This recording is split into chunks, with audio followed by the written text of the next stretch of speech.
welcome back. It has been a while since the video's been out. I apologize for that.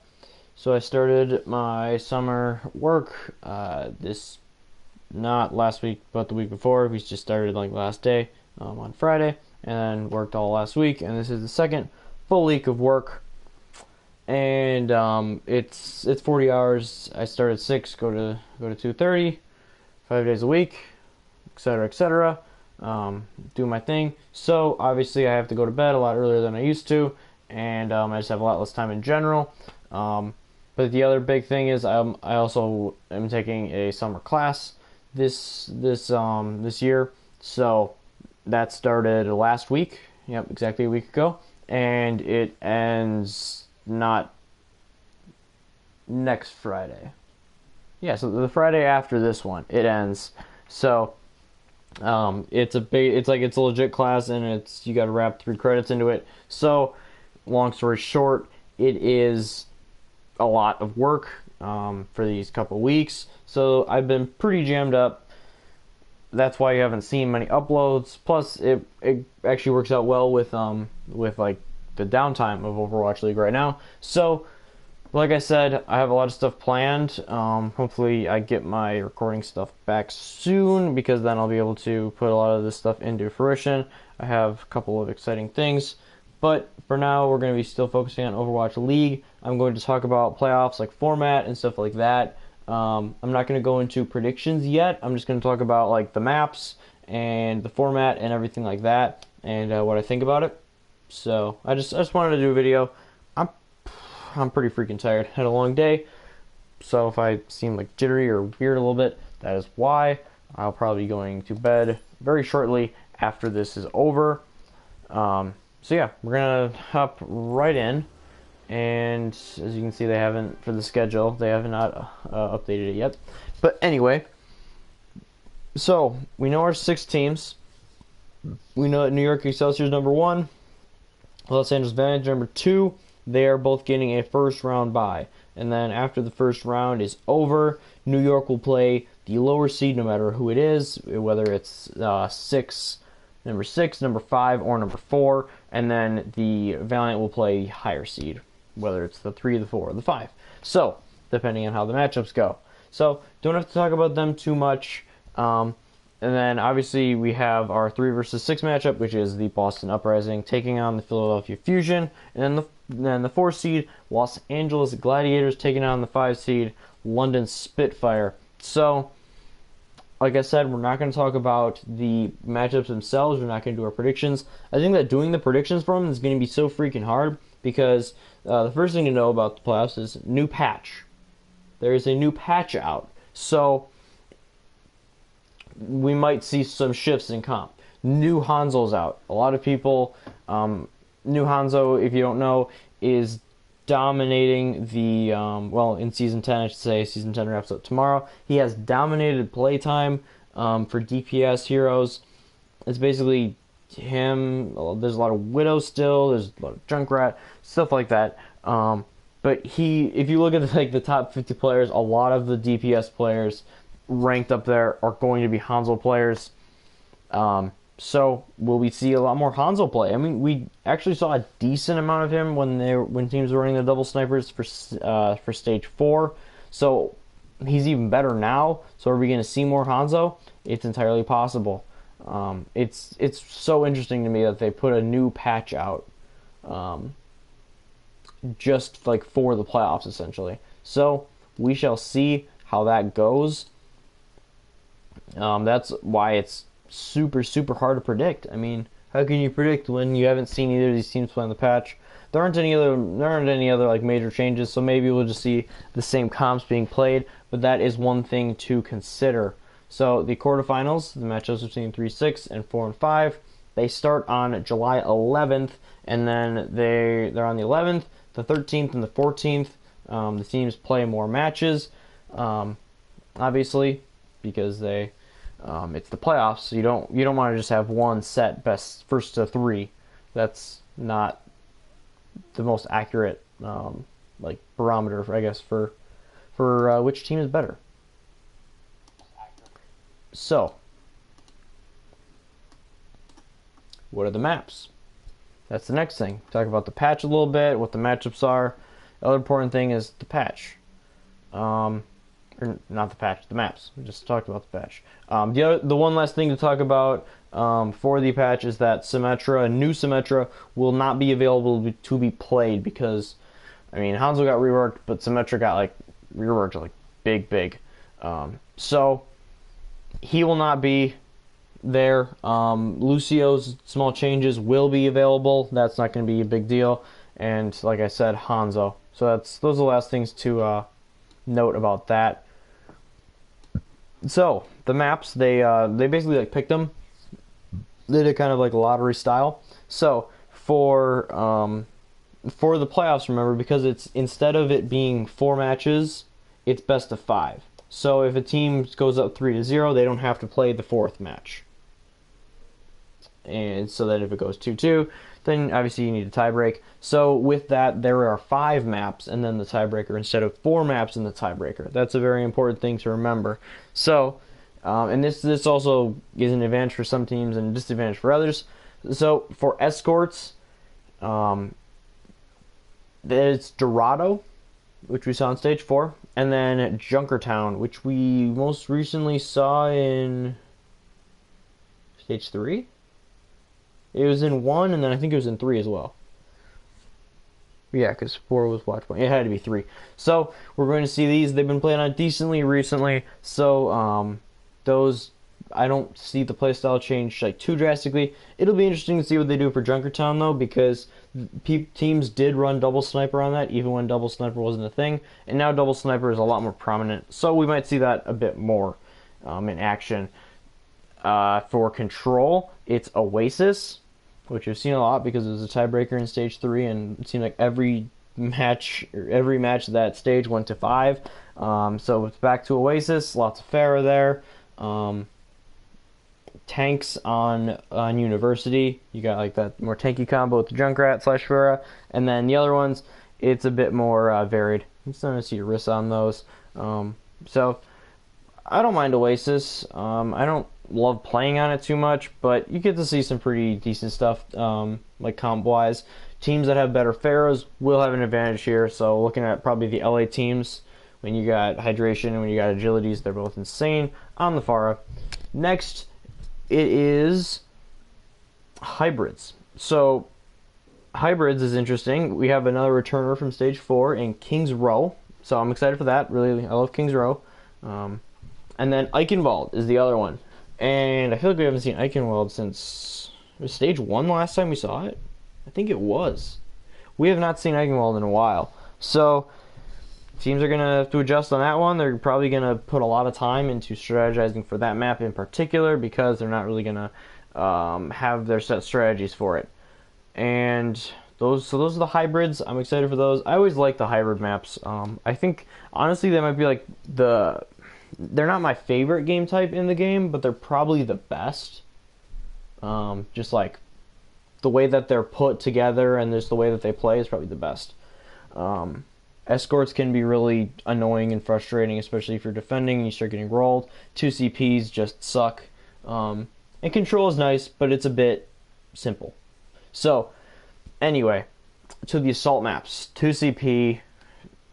Going into these, for me, it's like I kind of hate them all.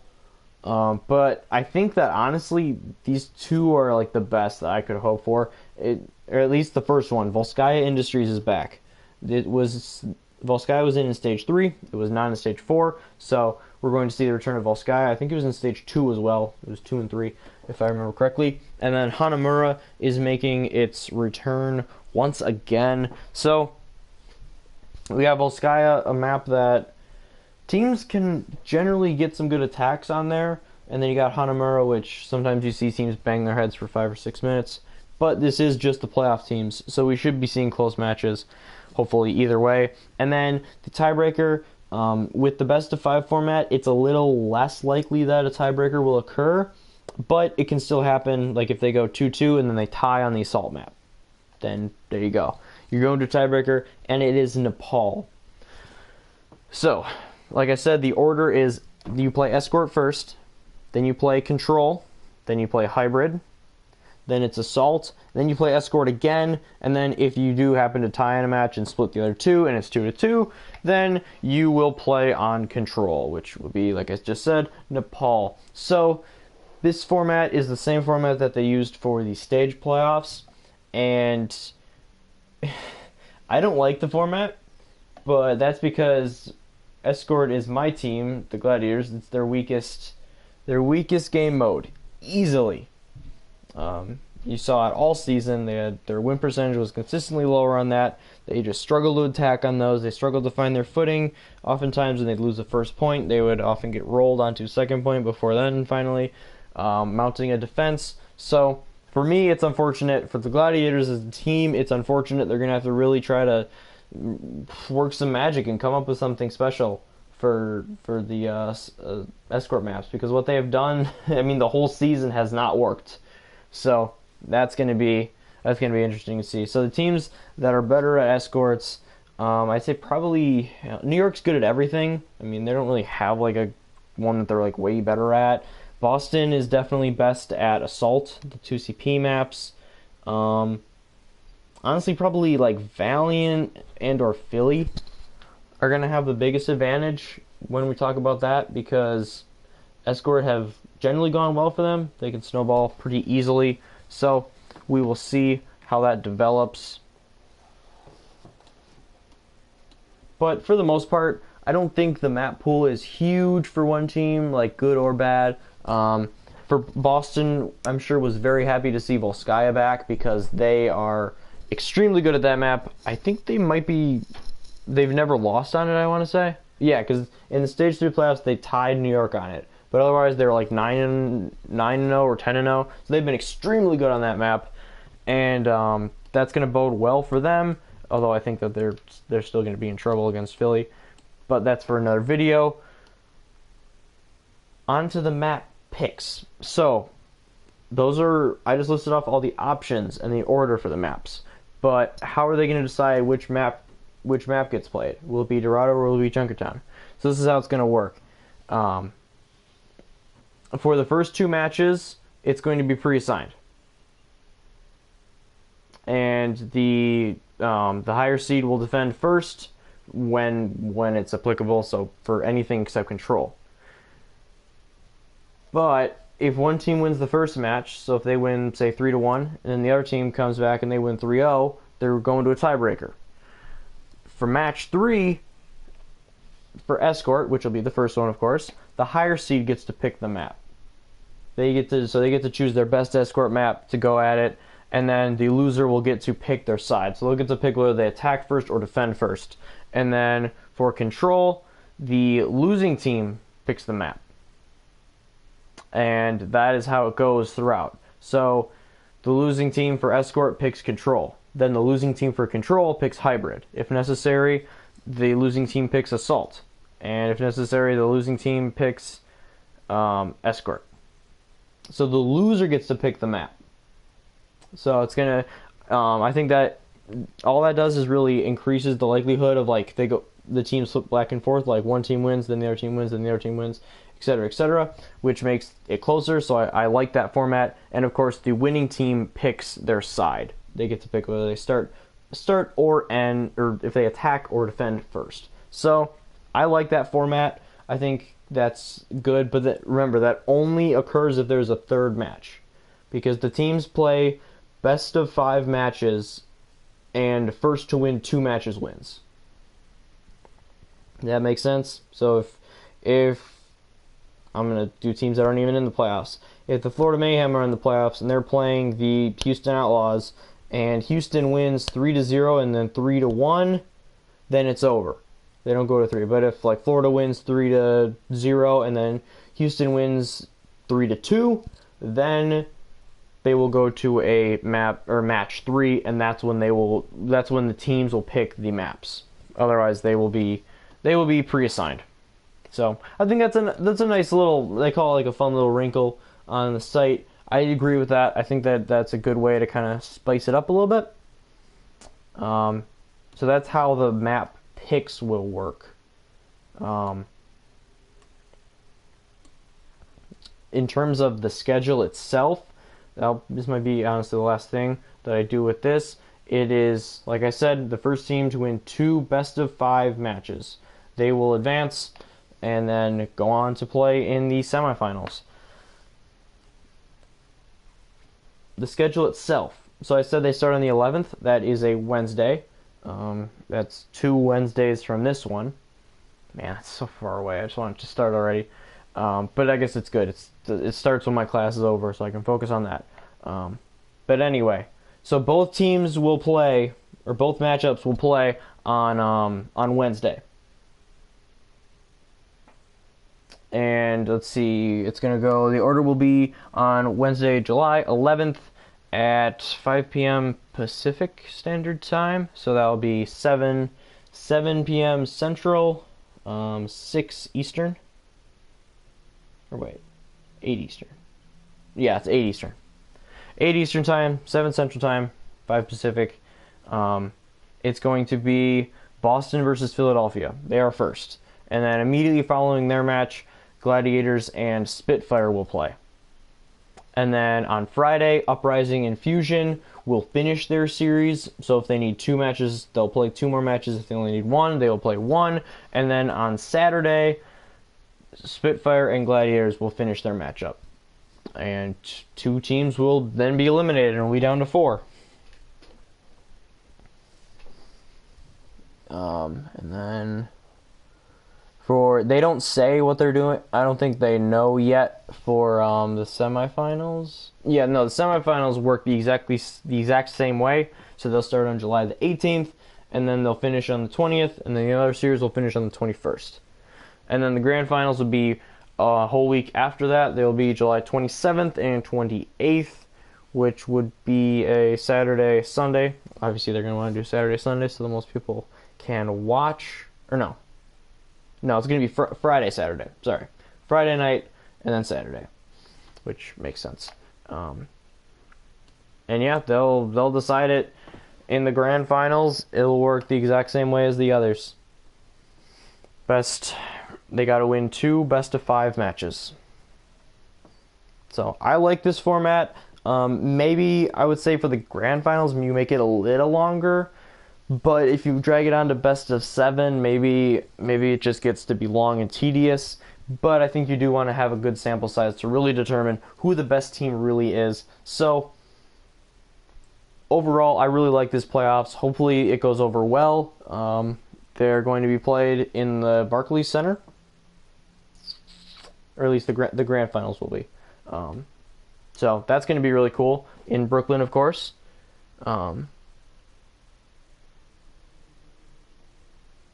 But the quarterfinals and the semifinals are in LA still.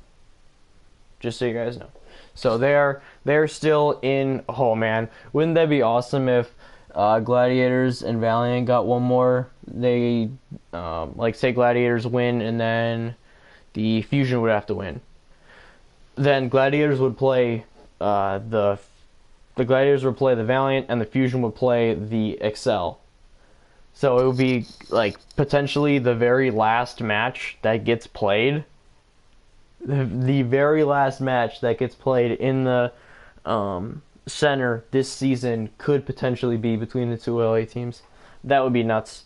Valiant would probably win based on the history, but that's besides the point.